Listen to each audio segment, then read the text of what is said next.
I will make an argument and say that David Ayer is a better writer than he is a director. Yeah, he's got some really good movies directing. You got End of Watch, you got Fury, but the man wrote Training Day. Just reminder, he wrote Training Day, a great movie. He wrote that movie. The Tax Collector. This brand new film released on VOD this past weekend, which is a movie, once again, that I heard of and I just forgot it was coming out. That's my issue with VOD movies. This is why my reviews are late now, because when movie theaters happened, I reviewed everything like early, like the Thursday night, or if I had screenings early in the week. Now I'm just late on everything, so I'm sorry for that, because there's so many stuff on VOD, Netflix, Hulu, all that I'm trying to keep up with.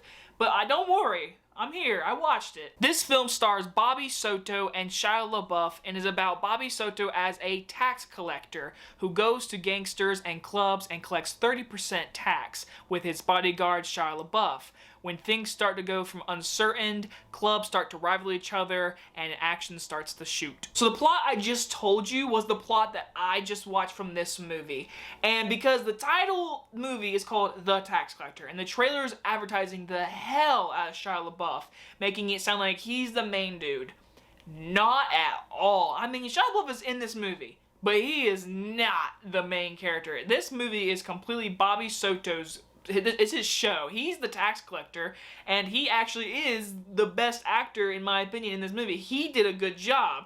I'll get into more later, but this movie was directed by David Ayer, who of course did Suicide Squad and Fury, End of Watch, and like I said, wrote Training Day. So he's got a very mixed bag, in my opinion, and he has a style. It's very like Los Angeles ghetto. That's what I've always seen in most of his movies. Like the movie he did on Netflix, Bright.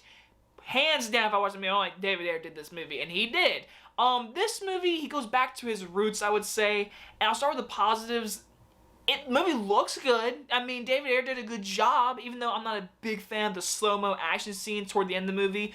But I mean, it had that ghetto look to it. It gave you a good setting. The cinematography looked fine. It had that David Ayer feel. If you hate his feel, then you're gonna hate this movie, because this is a David Ayer movie. Bobby Soto, who is the main character, he was fine. I liked him, even though they gave him barely any character development. I mean, barely. The only thing we really get character from him is that he has a family, and towards the end of this movie, his kids do get kidnapped. That is not a spoiler because it's in the main part of the trailer. So that's the only character development we get. Besides that, there is no character development for any character, and that comes to my biggest issue, and that is Shia LaBeouf. Listen, he got a full body tattoo, a real body tattoo as this character, and oh my god, I mean, I'm glad he's a devoted actor, and maybe he liked the tattoo and wanted it, but for this character, was it Skinner?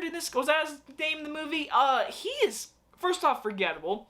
He's not intimidating. I don't know exactly what they were trying to do with this character, because they make him out to be this total badass and like the devil and scary. I'm sorry, he was not intimidating to me at all. I mean, Shia LaBeouf is a good actor from the movie Fury, just David Ayer movie. In this movie, he wasn't intimidating. He didn't have any scary moments. He never, to me, had a moment of like, that's a badass. There was none of that for his character.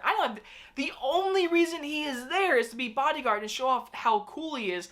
And he tries to do this accent that goes in and out, and I was like, what are you doing, Shia LaBeouf? Like, I don't understand. And I mean, again, he got real tattoos. In my opinion, you fucked up, man. I'm sorry. First off, I don't like the tattoos. And then second of all, the movie is getting panned. Like, it has like a 15 in Rotten Tomatoes. So the movie is trash, and now it's stuck on your body. So he's him. He's still a good actor, but for this movie, he was not right for this role. And besides that, there are no character development. Like I said, there's no characters that I'm like pulling for, or are motivated, or intense, and stuff like that. None of that. And this movie is just very predictable. You see him go to people and collect taxes and stuff. You get to see this life form and all these bad people. You get to see a guy cut off a chicken and do like ancient warps or stuff, who's like the actual main bad guy. Then the last 20-25 minutes, it picks up. There's cool action, but there's a lot of slow-mo and stuff.